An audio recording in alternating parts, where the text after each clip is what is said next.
আওয়ামী লীগের একটা বাচ্চাও আসে আমরা এখানে তাকে উচ্ছেদ করে সমান করে এখান থেকে সরাই দেব।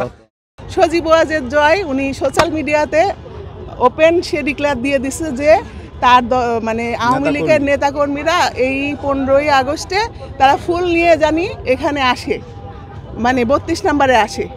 এখন তারা অন্যায় অত্যাচার যত রকম ছিল 17 বছর করছে, করে এখান থেকে তারা পালাইছে, তাই না? জনগণের ক্ষোভের কারণে তারা পালাইতে বাধ্য হয়েছে। এখন তারা যে ফুল নিতে আসবে, ফুল নিয়ে যদি এখানে আসে, সেটা আমরা কি মেনে নিব?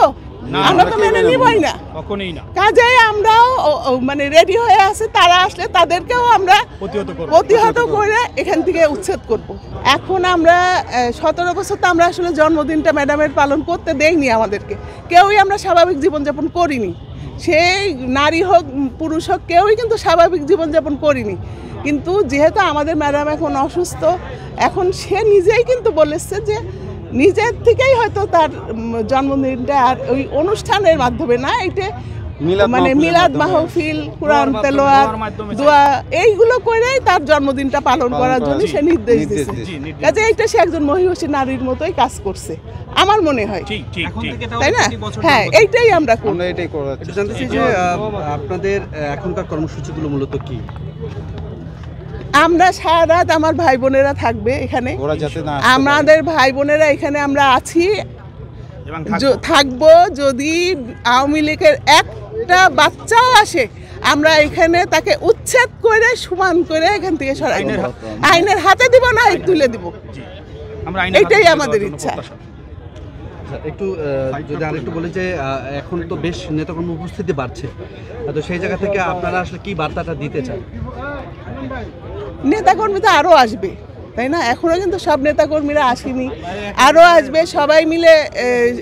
তখন বড় নেতারা আসলে তারাও আলোচনা করবে কিভাবে এইটা আসলে প্রতিহত করা যায়, কি করা যায়, সামনে কিভাবে আগানো যায়, সেইটাই আমরা অপেক্ষা করতেছি। এবং এর ভিতরে যদি তারা আসে আমরা আমাদের স্টাইলে তাদেরকে এখান থেকে প্রতিহত করে সরাবো, এইটাই আমরা সবাই চাই। আপনাদের দলের নেত্রী রুমিন ফারহানা বলেছেন যে এই ভাঙচুরটা আসলে মব সৃষ্টি হয়েছিল, তিনি অভিযোগ করেছেন এটা ভাঙা উচিত হয়নি, তিনি বলেছেন।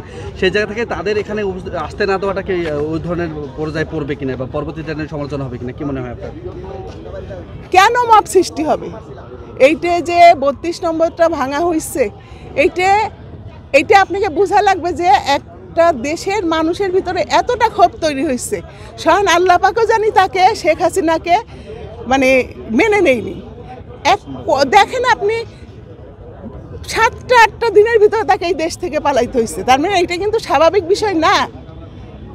এবং জনগণ যদি চায় যে তার পুরা কিছু মানে তার যত কিছু আছে সব কিছু ধ্বংস করে দেবে, তাতে অন্য কারোর কিছু বলার নেই। এটা সম্পূর্ণই জনগণ করছে, আমাদের কিচ্ছু বলার নেই, নেতাকর্মীদের কোনো কথা বলার এখানে নাই।